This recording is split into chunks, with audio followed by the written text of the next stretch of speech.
Bro, why am I always part of the liquidity sweep? Give me a minute to explain this.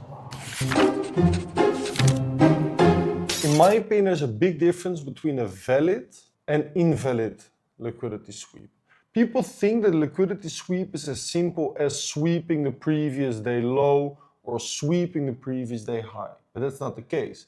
A liquidity sweep is valid if price is actually mitigating an important liquidity pool on the chart. Now, how can we engineer such liquidity pools on the chart? By inducing people, or the majority of the market, the herd of the market, the retail traders, to all open up low probability positions with the same invalidations, right? One way that they can do that is by pushing the price above previous highs like this. If price is pushing above these insignificant highs, a lot of retail traders think that they are looking at high probability market structure breaks, but actually they don't realize that these highs are insignificant, right? Because they only bring us to higher lows, like I explained to you before. But by getting aggressive pushes to the upside over here, maybe with leaving behind some fair value gaps, a lot of buyers step in over here and over here. Now, all those buyers, they need a low to cover the stop loss of their long positions, right? Yeah. So if I'm a buyer over here, where am I likely going to place my stop loss? Here and here? Yes, exactly.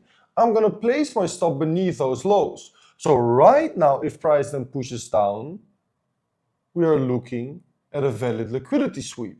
But let's say price is trending down and it sweeps this low. Is this a valid liquidity sweep?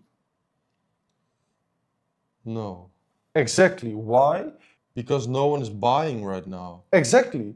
On these bounces to the upside over here and over here, they're not inducing anyone to buy with their stop loss beneath this low over here or beneath this low over here. So that sweep that everyone is talking about and looking at, followed by this market structure break, this is not a high probability liquidity sweep.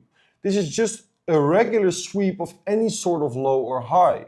But there was not a lot of people that were placing their stops beneath this low, and therefore there was not a lot of liquidity present on the chart over here, and therefore this is not classified as a strong liquidity sweep.